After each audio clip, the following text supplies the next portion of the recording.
Good morning, it's Sunday, April 26th, and today we're going to be talking about one of my favorite topics, which is training.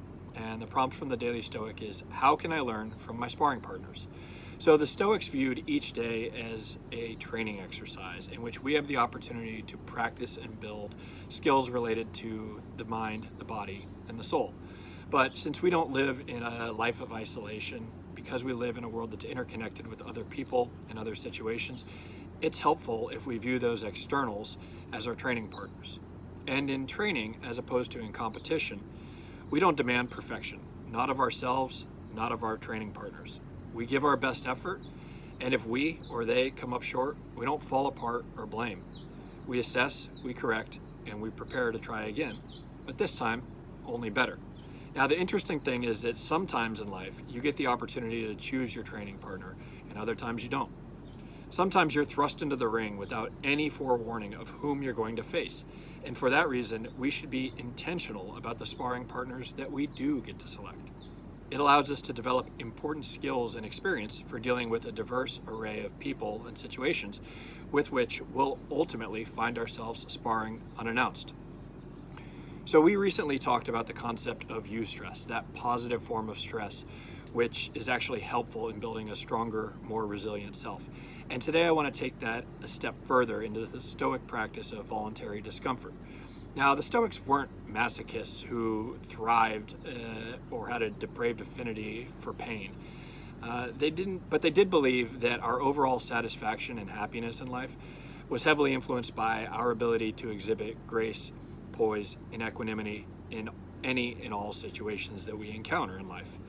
So back to our analogy, of course you'd rather spend time training with an easier opponent, but the only way to become ready for that championship bout when it really matters is to have spent time learning from a more advanced foe. As Epictetus says, but neither a bull nor a noble-spirited man comes to what he is all at once. He must undertake hard winter training and prepare himself. By undergoing voluntary discomforts or hardships, we're better able to handle them when they are involuntary. We learn to roll with the punches.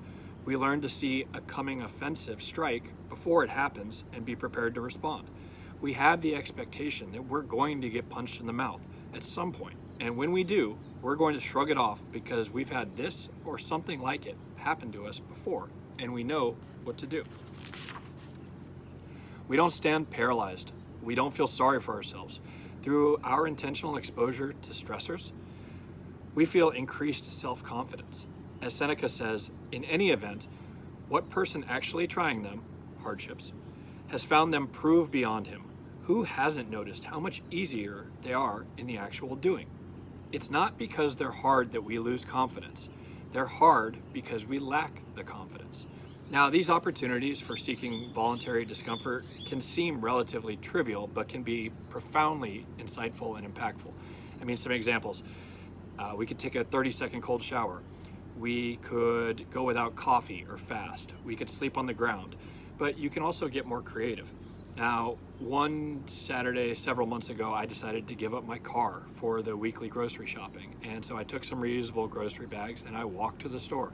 And I did the full amount of shopping that I normally would, and I loaded them all up, and I farmers carried all of those groceries back to my house. And I got some crazy looks as I walked down the street from people wondering why this man was walking with several bags in each hand and kind of lumbering this way and that. But I ultimately got where I needed to go, and I realized that in the event I didn't have a car. It wasn't that bad. So then fast forward several months later, I go back to the same grocery store, I turn the car off, and I realize I don't have the remote starter to the car. So I immediately realized I'd been in this type of situation before. I knew what to do. I knew how to respond and how to laugh it off and just enjoy the comedy of my errors. Without that cloud of frustration, I was able to slide right into the Stoic disciplines of perception, action, will.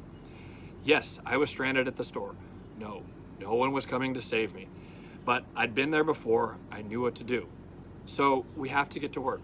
We should find those voluntary discomforts, those training partners. Become tolerant of them. Become tolerant of ourselves as we learn to be better equipped to handle the unknown and the unknowable in life. Now, that's something that we could all benefit quite a bit from right now at this point in time. Hope you have a great day. Bye.